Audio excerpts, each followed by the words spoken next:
Again with Scott Endicott and Ben Locwin for our final episode, where we're going to take a look at medicine in the mid-century of the 21st century. Gentlemen, first of all, welcome back. Thank you, Tom. Pleasure to be here. Thanks for having us. So, Scott, you want to start us off? Would love to. Given what we discussed in the first four episodes around the evolution of healthcare quickly, quite a bit of it brought on by the last few years, and we're with pandemic and other related massive changes. And we thought it'd be great in our capstone episode here to talk a little bit about the future state of healthcare and what that future state looks like. And that brings two, yin and yang aspects of it, because with good, there is always the potential for the dark side of things. So I thought we'd have Ben open up, talk a little bit about utopian dreams in a dystopian world, taking these massive and incredible advances in health technology, recognizing that a lot of good can come from it, but within that there is also that potential for evil. Ben, I'm sure will have a fantastic quote from a great philosopher, some probably 17th century, and can take it from there. So it's all yours, Ben. All right, appreciate that. I guess in thinking about what mid-century could look like, so 2030 to 2070, representing mid-century, it helps to take a counterfactual approach. So a counterfactual is an economist type view of the world. So typically defined as what could happen in an alternate scenario and how that could change everything. So I think for us to contemplate the future, we can use these counterfactuals and describe cases in an alternate universe, as it were. So, what could it look like? There are a few things that I see coming to the forefront that, if we think about this yin and yang of things, the good cop, bad cop sorts of models, we're going to see continued progress in the technology front regarding circuitry as silicon wafer chips continue to shrink, as quantum computers come to the fore. I think they bring with them the potential for these utopian dreams and potentially a dystopian world. So as computing power gets stronger and stronger, faster and faster microprocessors on smaller and smaller chip die sets, we're able to incorporate these into smaller and smaller wearables and implantables. So you may have seen some of these things out there, like microdosing insulin pumps, for example. So they require circuitry to be on board. And if you're going to wear these things, it tends to be a situation where you don't want to carry these things with you or wear them if they're unnecessarily large and bulky. So we're going to start to see more and more of these types of technologies that are becoming wearable, that could be implantable for a number of different types of diseases, disorders, and healthcare conditions. And I think the flip side of that, so there's a lot of good that can come out of that. And then maybe where we jump in next is to think about the data privacy element. What could go wrong? There's a lot that has gone wrong, frankly, in terms of lost or de-anonymized patient data from electronic health records getting out into the public sphere via the dark web, via hackers, ransomware attacks and things. I guess I would plant that first stake in the ground there. So with the advent of more and more data collection and prediction machine sorts of technologies, incorporating AI and machine learning, it's going to bring with it continued cases of data privacy issues. And as you've rightly pointed out, on that microchip level, a lot of that is really about the ability to create smaller and smaller data acquisition devices that are able to take in on the existing sort of medical device front. The macro aspect of it is just the pure old-fashioned dark hat hackers, where we're finding out that the software as a medical device, a recent published guidance from the FDA, talks quite a bit about the fact that there is a extremely wide open access point through many hospital systems to get into highly critical medical devices that are used to do everything from create pulmonary solutions for end of life rescue, trauma, etc., all the way out to cardiac devices that are used during surgery. And so there's a massive push at this point to begin to understand the data security side on a macro level, right? That's really more how data is manipulated as a broad negative. And then the data privacy side, which we think of more on a micro level, wearables and various devices along those lines that basically are producing large amounts of data that no one has really thought about to be able to apply to it. The AI challenge is one that right now, as I'm listening across the industry, has become much more of a buzzword challenge. See who can cram as many references to AI and ML into just about every discussion point. That to me says that we're probably 5 years away from really functional medical applications where AI is realistically able to be transformational. There are already uses that it's being applied to in chat and other spaces, but I think there'll be a bit more rationalization. If we look out 20 to 30 years now, that becomes very much more about being able to take existent and extant data from our healthcare perspective and be able to use AI, for instance, as a analytics tool to be able to make patient decisions that are hypercritical, physician decisions that are hypercritical. That's the bright side there. The obvious downside to that is, and Ben, I'm sure you'll have much to add to this.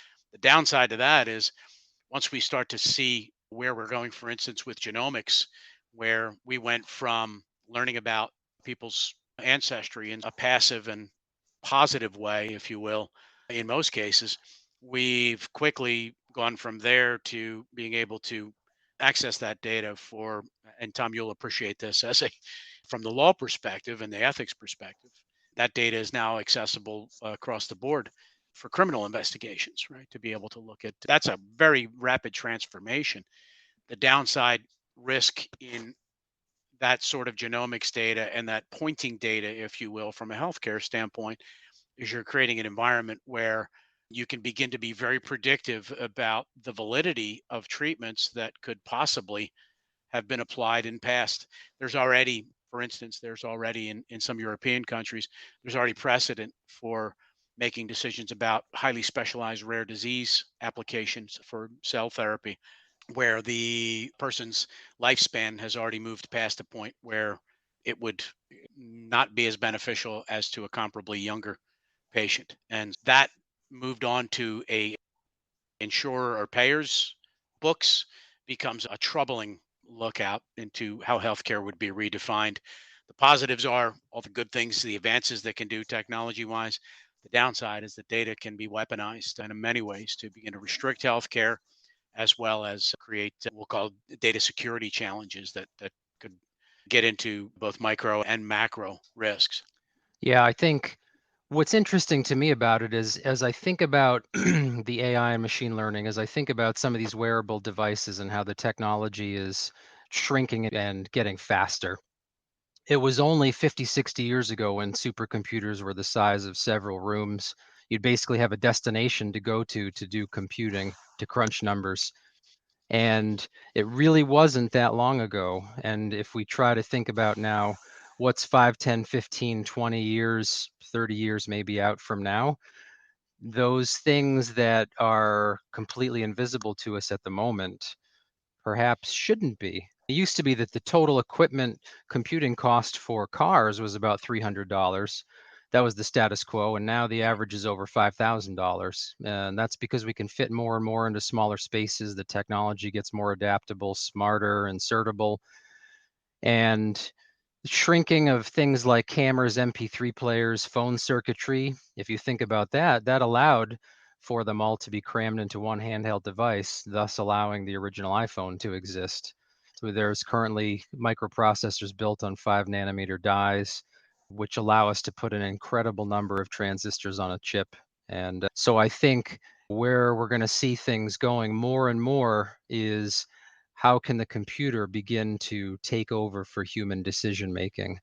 And as Scott mentioned, maybe the wholesale, broad, more widespread use of that will be 5 years out. But you know what? That puts us into that 2030 pocket. And there are a lot of players now who are having this kind of rush to scale with AI. And part of that rush to scale is, I think, leading people to the point where it's somewhat the idea of blockchain, where it became a buzzword and everybody rushed towards it. And that in itself helps to elucidate the techniques and technology. So I think right now it runs the gamut of companies that totally don't appreciate and understand what it is they're doing, and some that are getting very good at it. But having that kind of swarm mind, the hive brain mentality working on it, it won't be long before it becomes cracked and used at a very widespread scale.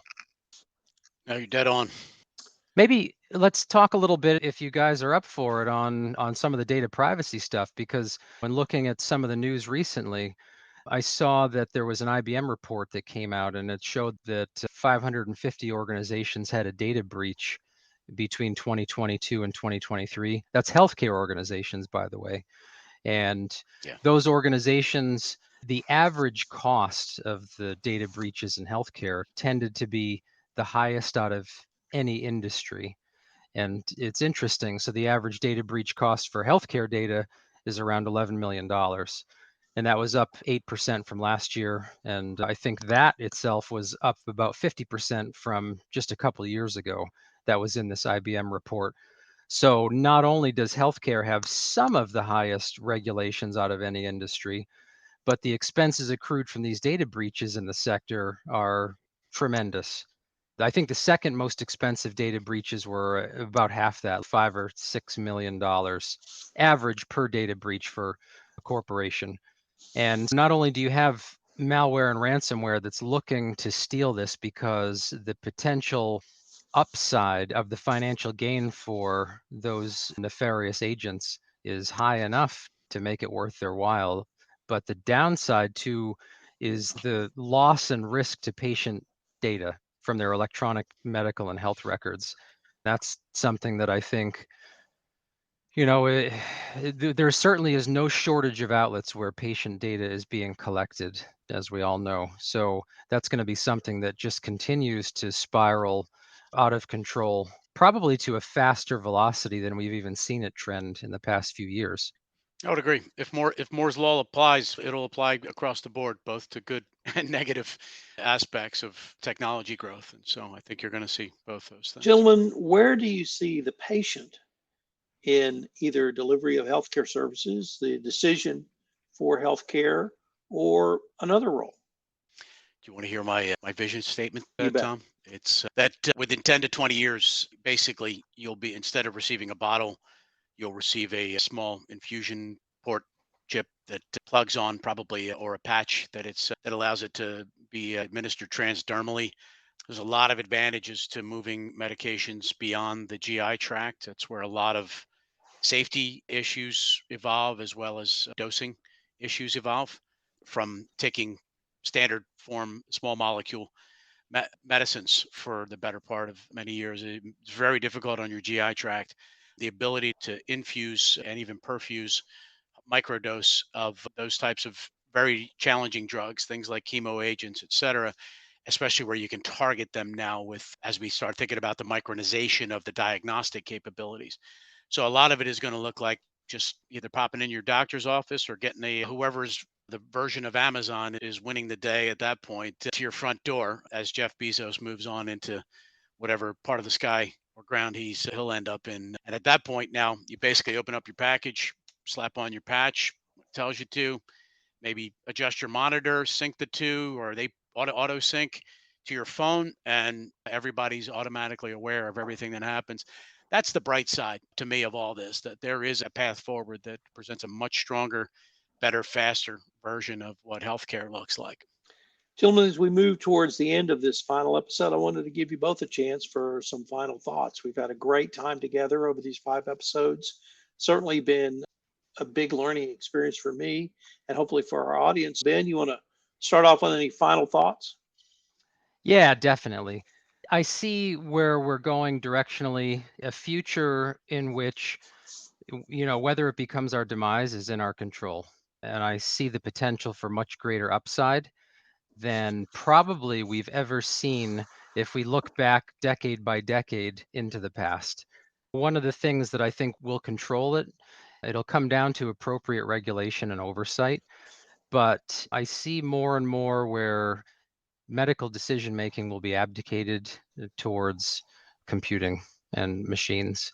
And I don't know that everybody's quite prepared for that, but I also think there's an incredible tenacity in the human race for people to always want to revert back, which brings some elasticity into the equation. So if we go too far down one particular path, I think we as a populace will also have a kind of a knee-jerk reaction to bring ourselves back a little bit. If everything became tricorders and talking to computer screens that would give you an AI chat GPT sort of answer, even if it's correct, there'll be retro cycles where people will say, I would rather deal with a human practitioner. And they'll eschew that completely future forward approach. And I think that will maintain the humanity in the equation for longer than it otherwise might have existed. So to me, the future is bright. We just have to manage the risks when they pop up. Scott? Perfectly segueing off of Ben's comments, is very honestly where I see everything going, is the need and the massive need for even commercial applications for built around patient advocacy. And I think the self advocacy is going to be truly where the change happens. And that's in understanding how your data is being used, controlling how your data is being used. To Ben's point about the reflexive reverb, the GDPR came strongly from that fear, right? That we were starting to gather large amounts of healthcare data and it was not being managed or controlled. There's ethical dilemmas. And so those general data protection regulations, which while they're still fallible, give you a very clear data privacy rather regulations. Those regulations or that regulatory structure is very much that sort of push me pull you version of, hey, let's slow down. I think we need to have more ethicists catch up to where we are. I think that needs to be a much stronger discussion within the industry. I think bioethicism needs to be much more of a baked in requirement into the whole advocacy profile.